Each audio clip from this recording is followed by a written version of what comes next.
In 1964, Malcolm X stated he was leaving the Nation of Islam. He started the Muslim Mosque Incorporated. The same year, Malcolm went to Saudi Arabia. He returned to the United States with a new attitude on segregation. He started preaching to all races. Malcolm had been targeted by Elijah Muhammad, and the Nation of Islam after he went public with the information on Elijah Muhammad's affairs and other abuses of his own religion. On February 14, 1965, Malcolm's home was firebombed. On February 21, 1965, after speaking to a group in Manhattan, 3 gunmen shot Malcolm 15 times at close range while he was still on stage. At the age of 39, Malcolm X was dead on arrival at a New York hospital. Malcolm's assassins were 3 black men, all members of the Nation of Islam. All 3 were convicted of murder. Louis Eugene Walcott was born on May 11, 1933. He joined the Nation of Islam in the 1950s. He changed his name to Louis Farrakhan. He had been a singer and violinist after attending college for a couple of years. After hearing Elijah Muhammad speak, promoting white people as white devils and forbidding his followers from eating pork, fighting, smoking, and other things, most of which Elijah probably didn't follow himself, Farrakhan was sold on the Nation of Islam. After Malcolm X was murdered in 1965, Farrakhan was made leader of the Harlem Temple No. 7 and spokesman for Muhammad. Elijah Muhammad died in 1975.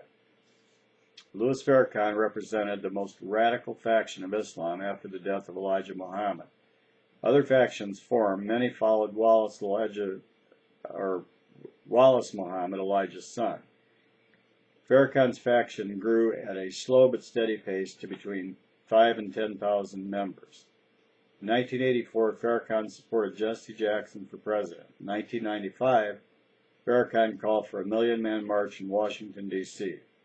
Reports of the number of people who actually showed up varied widely, but most reliable reports indicated there were far fewer than 1 million.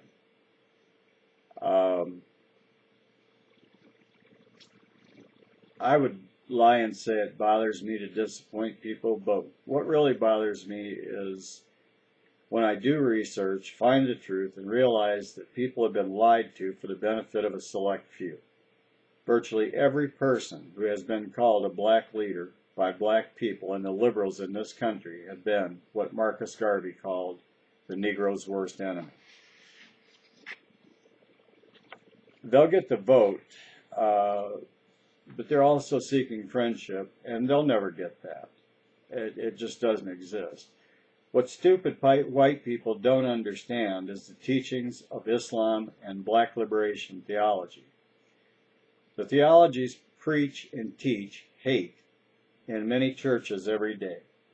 Hate and the white race is the devil, created by Yaqub. Yaqub was a mad black scientist created by Elijah Muhammad. Yaqub was also Jacob and John. You should also read about the technology that Yaqub used on the black people. I wouldn't worry about it too much. After all, Yaqub was here 66 trillion years ago. No one can explain this because no sane person can understand it.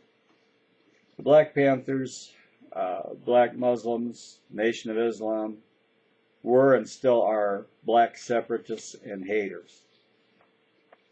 Like Muslims and other ethnic groups who came to this country during the late 20th century, they will not assimilate into American society. They want the USA to change to their cultures and beliefs. If they want to retain their cultures and beliefs, they should get their hell out of this country as fast as they can, or we the people should kick their asses out. I am sick of apologists and excuse makers for these people. There is no excuse and there is no apology that can justify this kind of thinking. There is not one person trying to break out of this country. There is no fence keeping people in this country. So take your asinine cultures and beliefs and get out. We the people can't afford you anymore. Blacks are 12.8% of the U.S. population the last time I looked at the census, and yet they're 41% of the prison population. They're not 41% of the prison population because they're being discriminated against. They're 41% because they commit an incredible amount of crime. The cost to this country to keep these misfits in prison is a price we can't afford. Lately, the term black liberation theology has made its way into our everyday conversation. Black liberation theology was authored by James Cone in the 60s. It's just another form of hate that emanates from black pulpits. Not all, but too many. It doesn't have much to do with religion. It is a way of preaching hate of white people and everything about them. I want to believe this type of hate mongering is preached in a minority of black churches, since it hasn't been around that long, and most religious beliefs teach that God is love. Love trumps hate every time. Thanks for your time. Thanks for watching.